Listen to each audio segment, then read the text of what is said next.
ცვლილებები აგროდაზღვევის სახელმწიფო პროგრამაში საოკუპაციო ხაზის მიმდებარე სოფლებისთვის თანადაფინანსების პირობები იცვლება. თუ აქამდე ფერმერებისთვის რისკების დაზღვევისას სახელმწიფოს თანამონაწილეობა 70% იყო, მიმდინარე სეზონიდან ფინანსური მხარდაჭერა 5%-ით იზრდება. კიდევ ერთი ცვლილება კი სადაზღვევო სექტორს ეხება. კერძოდ, თუ სტიქიით მიყენებული ზიანის აღწერისას პროცესის ვიდეო გადაღება არ მოხდება, სადაზღვევო კომპანიებს ფულადი ჯარიმა დაეკისრებათ. სანქციების შემოღების მთავარი მიზანი ზარალის დათვლისას არასათანადო შეფასების პრევენცია. გაზაფხულის ბოლო თვე. ტრადიციულად ეს პერიოდი ყველაზე მეტად გამოირჩევა უამინდობით და შესაბამისად სასოფლო მეურნეობებისთვის რისკებიც იზრდება. სოფლიოში სტიქიასთან გამკლავების არაერთი მეთოდი არსებობს, თუმცა ყველაზე გამოცდილი პოტენციური ფინანსური ზიანის პრევენციისთვის აგროდაზღვევაა. ამ მხრივ გამონაკლისი არც საქართველოა. სახელმწიფო პროგრამის ფარგლებში სადაზღვევო პოლისი ფარავს ისეთ სადაზღვევო რისკებს, როგორიცაა სეტყვა, წყალდიდობა, ქარიშხალი და საშემოდგომო ყინვა. პროცესში სახელმწიფო 70%-იანი თანამონაწილეობით შემოდის, თუმცა წელს საოკუპაციო ხაზის მიმდებარე სოფლებისთვის შეთავაზება კიდევ უფრო დაიხვეწა. ჩვენთვის მნიშვნელოვანია, რომ უფრო მეტი ფერმერი მოვიცვათ და განსაკუთრებით მნიშვნელოვანია ის მოწყვლადი ჯგუფები, რომლებიც გარკვეული ფინანსური რესურსის გამო ვერ ერთვებიან პროგრამაში.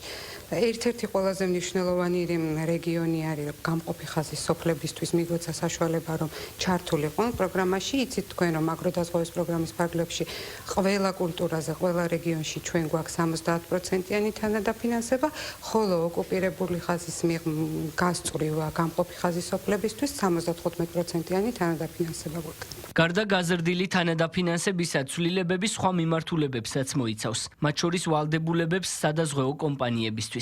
აღსანიშნავია, რომ სოფლის განვითარების სააგენტო აგროდაზღვევის მიმართ ინტერესის ზრდას პროგრამაში სწორ თანმიმდევრულ და დროულ ცვლილებებს უკავშირებს, რომლის შედეგადაც აგროდაზღვევა ყოველწლიურად უფრო საინტერესო ხდება. ჩვენ კიდევ ერთი ცვლილება გვაქვს ამ ნაწილში, თვითონ პროცედურულ ნაწილში, სადაზღვევო კომპანიებთან მიმართებაში. ჩვენ უკვე 3 წელია სავალდებულო გავხადეთ, რომ ზარალის შეფასების პროცესზე მოხდეს ვიდეო ჩანაწერებით გადაღება, თუმცა აქ არ გქონდა ჩვენ ჯარიმის პუნქტი. აქაც ჩვენ ახლა წელს გავაჩინეთ ჯარიმის პუნქტი, იმ შემთხვევაში თუ სადაზღვევო კომპანია არ მოახდენს შეფასების პროცესს სრულ ვიდეო გადაღებას, აქაც თითოეულ ესეთ ერთეულ შემთხვევაზე იქნება 1000 ლარიანი ჯარიმა. წლიდან წლამდე უფრო იზრდება ბენეფიციარების რაოდენობა. მე შემიძლია აგითხრათ, რომ 15 მაისის მდგომარეობით 5500-ზე მეტი ბენეფიციარი ყავს, რომელსაც 25 წლის მოსავლის დაზღვევა აქვს შეძენილი და დაზღვეული არის 127 მილიონ ლარზე მეტი ღირებულების მოსავალი, რაც წინა წლის ანალოგიურ პერიოდთან შედარებით 9%-ით მეტია. ბუნებრივია ეს საკმარისი არ არის ფერმერებისთვის, რომლებიც გარკვეულ ხარვეზებზე კვლავაც მიუთითებენ. მათ შორის ყველაზე პრობლემური ანაზღაურების გაანგარიშების მოდულია. თუმცა არსებული ნაკლოვანებების მიუხედავად თავად მეწარმეებიც თანხმდებიან, რომ აგროდაზღვევა სოფლის მეურნეობის პროდუქტების მოყვანისას პოტენციური ზიანისგან თავის დაზღვევის ერთ-ერთი მთავარი საშუალებაა. კარგია, რომ გაიზარდა სახელმწიფო დაფინანსება.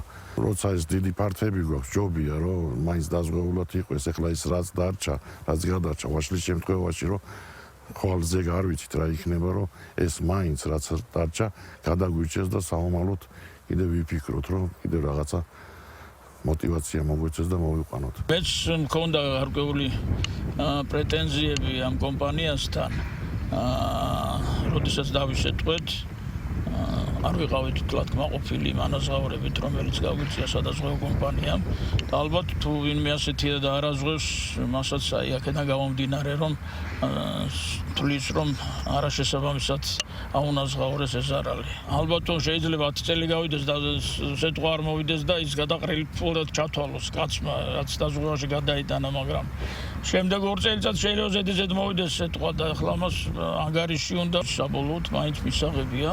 მით უმეტეს რომ სახელმწიფო აფინანსებს ნაწილს, მისაღებია ეს ფორმა დაზღვევისა და მაინც საბოლოოდ მოგება გამოვა ჩვენთვის დაზღვევა. აგროდაზღვევის სახელმწიფო პროგრამა 2014 წლიდან ხორციელდება და მისი პირობები პერიოდულად იცვლება. როგორც სოფლის განვითარების სააგენტოში ამბობენ, ეს მისი გრძელვადიანი მდგრადობის წინაპირობაა.